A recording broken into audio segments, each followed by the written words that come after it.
अस्सलाम वालेकुम दोस्तों, आप देख रहे हैं मेरा YouTube channel gadget with Asaf. आज एक और ज़बरदस्त वीडियो लेके आए हैं। आज हम आपको दिखाने जा रहे हैं घर के बाहर, जैसा कि आप वीडियो में देख रहे हैं। यहाँ हम शेड लगाएंगे।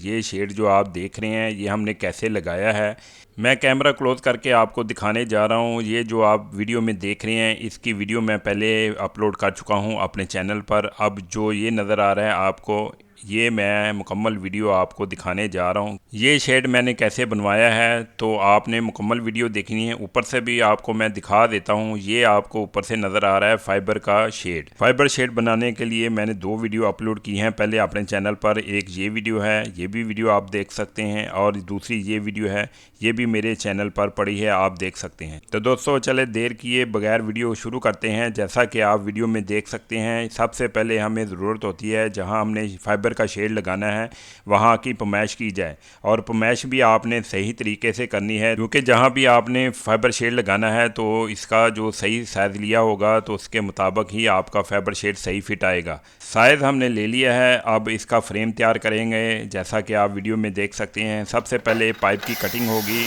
कटिंग करने के बाद आपको मैं दिखाने जा रहा हूँ कि इसे वेल्डिंग कैसे किया जाता है। इसके बाद ये भी आपको बताऊँगा कि इसका साइज़ क्या है, मोटाई क्या है, और इस पाइप की लंबाई क्या है। जो दोस्त इस वीडियो में नए हैं तो मेरी गुजारिश है कि मेरे चैनल को सब्सक्राइब करें और बेल आइकन लाजमी प्रेस करें। उसका ये फ़ायदा है कि जब भी मैं अपनी वीडियो अपलोड करूंगा तो उसका नोटिफिकेशन आपके पास पहुंच जाएगा, जिससे ये फ़ायदा होता है कि जब भी मैं वीडियो अपलोड करूंगा तो आपके पास सबसे पहले पहुंचेगी। साइज़ के मुताबिक पाइप काटने के बाद फ्रेम को जोड़ा जा रहा है, जैसा कि आप वीडियो में देख सकते हैं। इस फ्रेम को बनाने में कितना खर्चा आया है वो भी मैं आगे चल के बताने जा रहा हूँ। इसके ऊपर जो फाइबर लगनी है वो किस कलर की है वो भी आगे मैं चल के बताने जा रहा हूँ। अभी इसकी सपोर्टों को मुकम्मल वेल्ड किया जा रहा है साइज़ के मुताबिक, और देखें बड़ी महारत के साथ एक ही साइज़ में एक ही गुनिये से ये वेल्डिंग कर रहे हैं। तो दोस्तों मेरा वीडियो बनाने का यही मकसद होता है कि अगर आपने भी फाइबर शेड बनाना है तो मेरी वीडियो देखकर आप भी आसानी के साथ फाइबर शेड बना सकते हैं। मैं आपको एक बड़ी ही ज़रूरी बात बताने जा रहा हूं, जब भी आप फाइबर शेड बनाएं तो इसके फ्रेम के अंदर सपोर्टें लाजमी लगवाएं, क्योंकि जो भी आपने फाइबर शेड बनाना है तो आपने एक ही मरतबा लगाना है, क्योंकि अच्छा बना होगा, मजबूत बना होगा तो आपका जो फाइबर शेड है वो सालों साल चलेगा, उसे जल्दी रंग नहीं लगेगा। क्योंकि आगे चल के मैं ये भी आपको बताने जा रहा हूँ कि इसके ऊपर हमने कौन सा पेंट लगाया है और कैसे लगाया है। तो आपने वीडियो मुकम्मल देखते रहना है, क्योंकि स्किप करेंगे तो फिर आपको नहीं पता चलेगा। फाइबर शेड को आपने जहाँ फिट करना है, लेंटर के साथ, दीवार के साथ, जहाँ भी आपने फिट करना है तो रावल बोर्ड की ज़रूरत पड़ती है। तो रावल बोर्ड तैयार किए जा रहे हैं। रावल बोर्ड की कीमत आपको बताता चलूँ, ये अच्छी क्वालिटी के हैं। ये पर पीस 50 रुपये का है, तो इससे सस्ते भी मिलते थे, मैंने वो नहीं लगवाए। फ्रेम के साथ कुंडे 2 या 3 लगने थे तो मैंने ज़्यादा लगवाए हैं ताकि मजबूती ज़्यादा हो। वेल्डिंग का काम मुकम्मल होने के बाद फ्रेम के ऊपर फालतू जितना भी वेल्डिंग है उसे ग्राइंडर की मदद से साफ़ किया जा रहा है। अगर वेल्डिंग साफ़ नहीं करेंगे तो इसके ऊपर जो फाइबर हमने लगानी है वो सही तरीके से बैठेगी नहीं। फाइबर शीट 2-3 किस्म की होती है। एक होती है 2 प्लाई वाली, और दूसरी होती है 3 प्लाई वाली और 4 प्लाई वाली।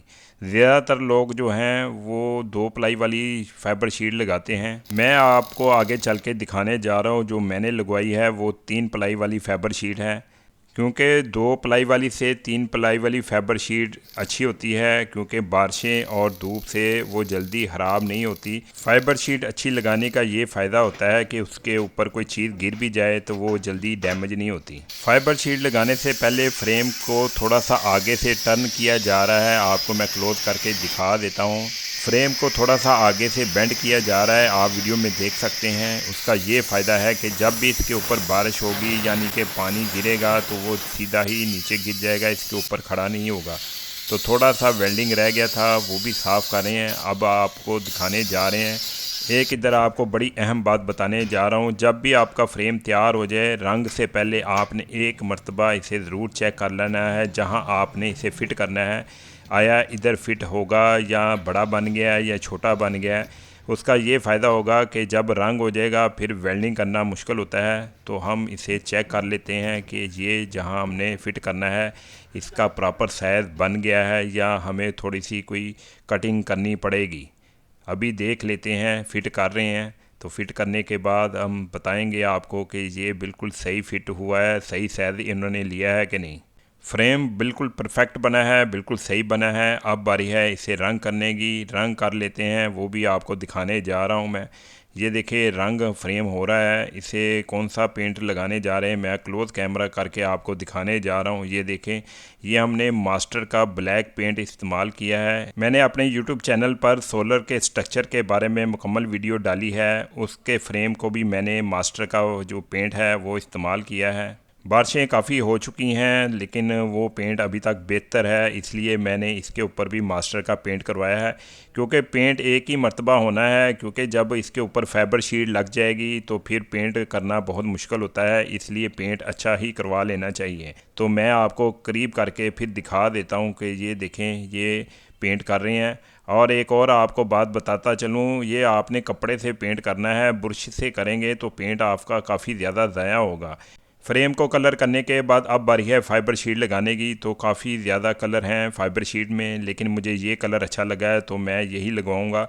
फ्रेम तो बन गया है लेकिन उसके ऊपर फाइबर शीट लगाना भी एक महारत का काम है। तो चलें आपको वो भी मैं दिखाने जा रहा हूँ कि कैसे इसको लगाते हैं। फाइबर शीट किससे लगती है वो भी मैं आगे चल के आपको दिखाने जा रहा हूँ। सबसे पहले फाइबर शीट को खोल के इसका साइज़ लेते हैं। साइज़ लेने के बाद इसकी कटिंग करेंगे।